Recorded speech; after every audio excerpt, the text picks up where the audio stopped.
नमस्कार दोस्तों, स्वागत है भक्ति चैनल में। आप सभी को राधे राधे, हरे कृष्णा।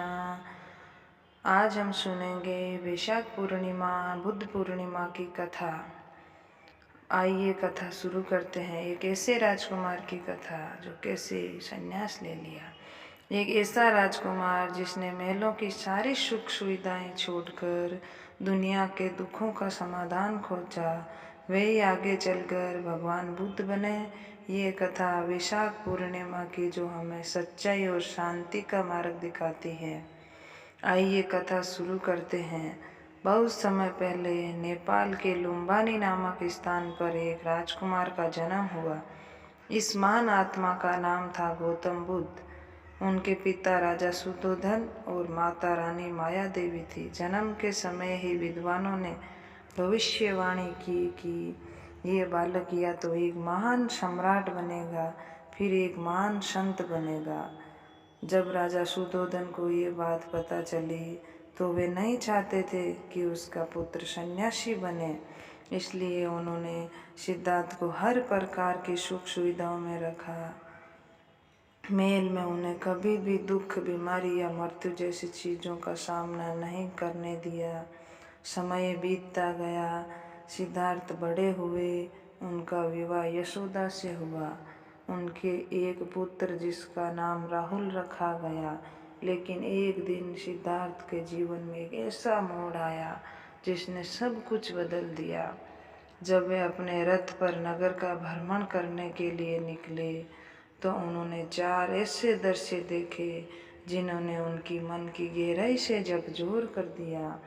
उन्होंने पहला एक दृश्य एक बूढ़े व्यक्ति को देखा और एक बीमार इंसान को देखा, दूसरा और तीसरा एक मर्त शरीर को देखा और अंत में और चौथा उन्होंने एक शांत साधु को देखा। सिद्धार्थ ने अपने सारथी से पूछा, क्या हर व्यक्ति को बूढ़ा होना पड़ता है? क्या हर कोई बीमार होता है? क्या हर किसी की मृत्यु निश्चित है? सारथी ने उत्तर दिया, हाँ राजकुमार, ये जीवन का सत्य है। ये सुनकर सिद्धार्थ मन में गहरे प्रश्न उठने लगे। वे सोचने लगे कि अगर जीवन में केवल दुख ही है तो इसका समाधान क्या है। एक रात जब वे पूरा महल सो रहा था तो सिद्धार्थ ने अपनी पत्नी और पुत्र को अंतिम बार देखा और चुपचाप महल छोड़कर चले गए। इस घटना को महाभिनिष्क्रमण कहा जाता है। उन्होंने अपने राजश्री वस्त्र त्याग दिए। उस साधु का जीवन अपनाकर जंगलों में ज्ञान की खोज के लिए निकल पड़े। कई वर्षों तक कठोर तपस्या की। उन्होंने भोजन तक छोड़ दिया, लेकिन उनको सच्चा ज्ञान नहीं मिला। तब उन्होंने ये समझ लिया कि न तो अत्यधिक सुख सही है और न ही अत्यधिक कष्ट। उन्होंने मध्यम मार्ग अपनाकर ज्ञान की खोज की। एक दिन सिद्धार्थ बिहार के बोध गया पहुँचे और एक पीपल पेड़ के नीचे बैठ गए। उन्होंने निश्चय किया कि जब तक उन्हें सत्य का ज्ञान नहीं मिलेगा वे वहाँ से नहीं उठेंगे। कई दिनों की गहन साधना के बाद वैशाख पूर्णिमा की रात उन्हें ज्ञान प्राप्त हुआ। उसी क्षण सिद्धांत भगवान बुद्ध अर्थात ज्ञान प्राप्त करने वाले बन गए।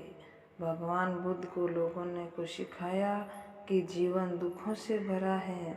दुखों का कारण हमारी इच्छाएं हैं और इच्छाओं को समाप्त करके ही हमें दुखों से मुक्त हो सकते हैं। उन्होंने अष्टांगिक मार्ग का उपदेश दिया, लोगों को प्रेम, करुणा और अहिंसा का मार्ग दिखाया। उन्होंने अपने जीवन के 45 वर्ष तक पूरे भारत में घूम घूम कर लोगों को सत्य और शांति का संदेश दिया। उन्होंने उपदेश में हजारों लोगों को प्रभावित किया और बुद्ध धर्म का प्रचार प्रसार किया। 80 वर्ष की आयु में वैशाख पूर्णिमा के दिन उन्हें इसी संसार को छोड़ दिया, जिसे महापरिनिर्वाण कहा जाता है। भगवान बुद्ध की कथा हमें ये ज्ञान और सिखाती है कि सच्चा सुख बाहरी सुख नहीं है, बल्कि हमारे भीतर की शांति में होता है। वैशाख पूर्णिमा का ये पावन दिन हमें सच्चाई, प्रेम और करुणा के मार्ग पर चलने की प्रेरणा देते हैं और हमें मध्यम मार्ग अपनाकर मन को शांत रखकर अपना जीवन यापन करना चाहिए। बोलिए महात्मा भगवान बुद्ध की जय। बोलिए वैशाख पूर्णिमा की जय। कहानी अच्छी लगी है तो लाइक करें, शेयर करें, सब्सक्राइब करें।